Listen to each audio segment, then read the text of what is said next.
नमस्कार दोस्तों, मैं राजकुमार मौर्य। उत्तर प्रदेश में पंचायत चुनाव की तैयारी बड़ी तेजी के साथ चल रही है। इस वीडियो में आप सभी साथियों को बताने जा रहे हैं उत्तर प्रदेश पंचायत चुनाव 2026 का नया नियम, यानी कि पंचायत चुनाव लड़ने के लिए कौन कौन से नए नियमों से आपको गुजरना पड़ेगा। पूरी वीडियो को देखिए और आप सभी साथियों को यह भी बताएंगे पंचायत के चुनाव की तारीख क्या होगी। सबसे पहले आप सभी साथियों को मैं बता दूं, पंचायत के चुनाव में ग्राम पंचायत सदस्य, क्षेत्र पंचायत सदस्य जिसको बीडीसी कहते हैं, ग्राम प्रधानी, जिला पंचायत सदस्य, जिला पंचायत अध्यक्ष शामिल होता है। और आधिकारिक जो सूचना है दोस्तों, इसमें अनिवार्य योग्यता के बारे में बात करते हैं। न्यूनतम योग्यता, न्यूनतम आयु, किसी को भी पंचायत का चुनाव लड़ना है तो न्यूनतम आयु जैसे पहले 21 वर्ष थी, आज भी 21 वर्ष है। यानी कि किसी को भी पंचायत चुनाव लड़ना है तो उसकी आयु 21 वर्ष होनी चाहिए। उसके बाद आप सभी साथियों को मैं बता दूं, मतदाता होना, प्रत्याशी का नाम संबंधित पंचायत वार्ड की मतदाता सूची में होना आवश्यक है। जिस पद के लिए चुनाव लड़ रहे हैं उस क्षेत्र की मतदाता सूची में आपका नाम होना चाहिए। चाहे आप प्रधानी लड़ रहे हो तो आपके गांव में आपका नाम होना चाहिए, वीडीसी लड़ रहे हो तो आप अपनी पूरी ब्लॉक में, क्योंकि पूरे ब्लॉक का ये चुनाव माना जाता है, और अगर आप जिला पंचायत सदस्य लड़ रहे हैं तो पूरे जिले में किसी भी जिला पंचायत में आपका नाम होना चाहिए। लेकिन जहां से लड़ना है वहां का प्रस्तावक होना चाहिए, यानी कि मूल तौर पर ग्राम प्रधानी में आपका निवासी अपने ग्राम का होना जरूरी है। नागरिकता, उम्मीदवार भारतीय नागरिक होना चाहिए। कोई विदेशी अगर नागरिक है तो चुनाव नहीं लड़ सकता है। आरक्षण संबंधी पात्रता है दोस्तों, यदि सीट एससी, एसटी, ओबीसी महिला के लिए आरक्षित है तो उसी श्रेणी का वैध प्रमाण पत्र अनिवार्य है दोस्तों।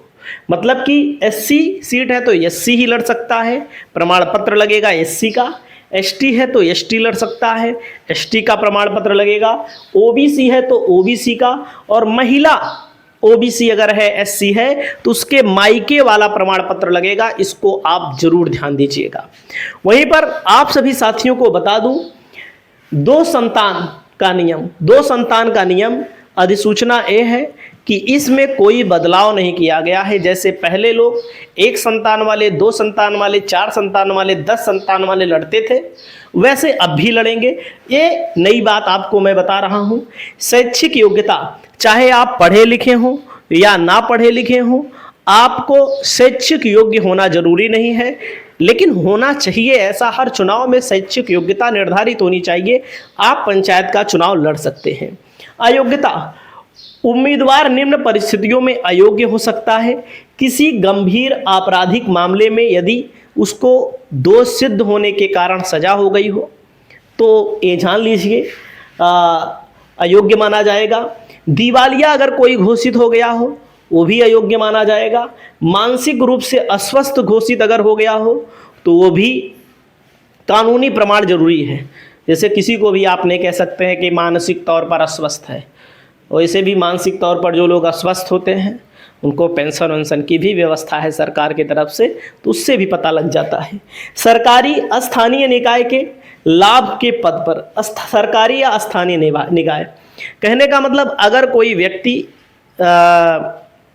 सरकारी नौकरी करता है, चाहे सरकारी नौकरी चपरासी की हो, चाहे बड़े स्तर की हो, चाहे अर्ध सरकारी हो, तब भी वो पंचायत का चुनाव नहीं लड़ सकता। या आप सभी साथियों को बता दूं, पंचायत का बकाया, जैसे कर टैक्स, कोई भी टैक्स हो, बिजली पानी जानबूझकर ना भरा हो तो ऐसा व्यक्ति भी चुनाव नहीं लड़ सकता है। भ्रष्ट आचरण या चुनावी अपराध, क्योंकि बहुत सारे लोग इस चुनाव में भी, बहुत सारे लोग पिछले चुनाव में भी गड़बड़ किए हुए हैं। गड़बड़ का मतलब दारू पिलाने के कारण किसी से हत्या, मर्डर हो जाते हैं, ऐसी घटनाएं हो जाती हैं। तो आप सभी साथियों को मैं बताना चाहूँगा, ऐसे लोग भी पंचायत का चुनाव नहीं लड़ पाएंगे। आवश्यक दस्तावेज क्या लगेगा दोस्तों? नामांकन के समय सामान्यतः निम्न दस्तावेज मांगे जाएंगे। पहला नंबर, आपको नामांकन पत्र खरीदना पड़ेगा जिसकी कीमत 600 रुपया है। नॉर्मल सामान्य वर्ग के कैंडिडेट को आरक्षित के लिए 300 रुपया है। कम से कम 2 प्रतियों में नामांकन आप जरूर करें दोस्तों। तो निर्धारित प्रपत्र भरा हुआ प्रस्तावक भी आपके साथ होने चाहिए।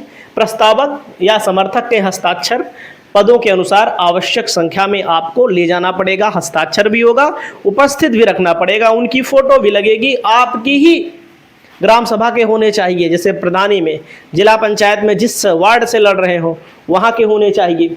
शपथ पत्र किसी चीज़ का भरा जाएगा, आपराधिक मामला जो भी है स्पष्ट बताइए, गलत सही नहीं, पूरा का पूरा सही बताइए, क्योंकि अगर आपने गलत बता दिया बाद में पता लग गया तो आप अगर चुनाव जीत भी जाते हैं तो आपके लिए समस्या उत्पन्न हो जाएगी।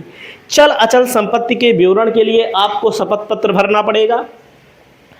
देनदारियों, बैंक ऋण आदि का उल्लेख करना पड़ेगा। शैक्षिक योग्यता अगर कोई है तो इसको भी आपको बतानी पड़ेगी। हाई स्कूल, इंटर जो भी आपने पढ़ाई की है, ये सब चीज़ें लगेंगी, इसको आप ध्यान दीजिएगा। 1 2 3 4। और अगर आपने बैंक से लोन लिया है तो उसको भी बताना है। पहचान प्रमाण पत्र दोस्तों, आधार कार्ड लगेगा, वोटर आईडी लगेगी, पासपोर्ट लग सकता है पहचान पत्र में, आप कोई भी ले जा सकते हैं, चाहे Aadhaar card, voter card, driving licence, passport सब मान्य है। वहीं पर निवास प्रमाण पत्र के लिए राशन कार्ड प्रयोग किया जाता है, निवास प्रमाण पत्र और आधार कार्ड भी निवास प्रमाण पत्र का काम करेगा। आयु के प्रमाण पत्र पर जन्म प्रमाण पत्र हो आपका, हाई स्कूल प्रमाण पत्र, आधार DOB स्पष्ट हो। तो दोस्तों हाई स्कूल का प्रमाण पत्र है तब, जन्म प्रमाण पत्र है तब, इसको भी आपको ध्यान देना है। जाति प्रमाण पत्र आरक्षित सीट के लिए सक्षम अधिकारी द्वारा उस पर मुहर वगैरह लगी होनी चाहिए, नहीं कभी कभी लोग बनवा लेते हैं, मुहर लगी नहीं रहती है, मुहर लगी होनी चाहिए। वहीं पर OBC के लिए नॉन क्रीमी लेयर प्रमाण पत्र आपको भरना पड़ेगा, पासपोर्ट साइज फोटो लगेगी। दोस्तों निर्धारित संख्या में नामांकन शुल्क आपको देना पड़ेगा।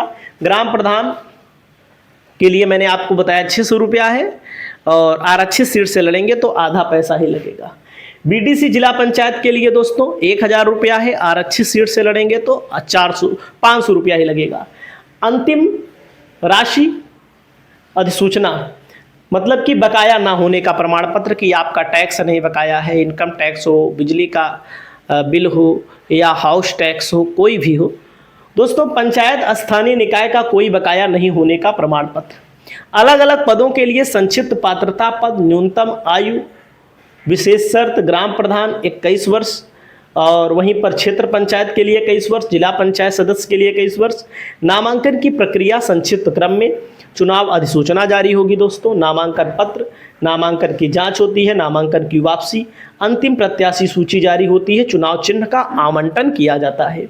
महत्वपूर्ण सावधानियां, शपथ पत्र में गलत जानकारी देने पर नामांकन रद्द हो सकता है। आपराधिक मामलों की जानकारी छिपाना दंडनीय है। आरक्षण प्रमाण पत्र समय पर सत्यापित होना चाहिए। नामांकन की अंतिम तिथि के बाद कोई दस्तावेज स्वीकार नहीं किया जाएगा। निष्कर्ष दोस्तों, उत्तर प्रदेश पंचायत चुनाव 2026 लड़ने के लिए मुख्यतः 21 वर्ष की आयु, संबंधित क्षेत्र की मतदाता सूची में नाम, भारतीय नागरिकता, आवश्यक दस्तावेज अनिवार्य होंगे। आरक्षित सीट पर संबंधित श्रेणी का प्रमाण पत्र जरूरी है। तो कहने का मतलब है, और आपको अधिक जानकारी चाहिए तो Uttar Pradesh state election commission की अधिसूचना आपको पढ़नी पड़ेगी। वहीं पर दोस्तों पंचायत चुनाव को लेकर के लोग कह रहे हैं, जैसा कि मेरा भी मानना है कि टल जाएंगे, लेकिन जो योगी सरकार के मंत्री हैं वो क्या कह रहे हैं, नहीं टलेगी तैयारियां, समय पर होंगे चुनाव। नए नगरीय निकाय का गठन, पुराने की सीमा विस्तार फिलहाल होने की उम्मीद नहीं है। और पंचायती राज मंत्री ओम प्रकाश राजभर ने दावा किया है कि भैया पंचायत का चुनाव समय पर होगा। इस पर भी आपका क्या कहना है? जब मंत्री जी कह रहे हैं तो हमें भी मानना पड़ेगा, आपको भी मानना पड़ेगा कि पंचायत का चुनाव समय पर होगा, यानी कि अप्रैल मई में या अप्रैल से लेकर जुलाई के बीच में होने की संभावना है। इस पर आप लोग अपनी राय बताएं। नमस्कार।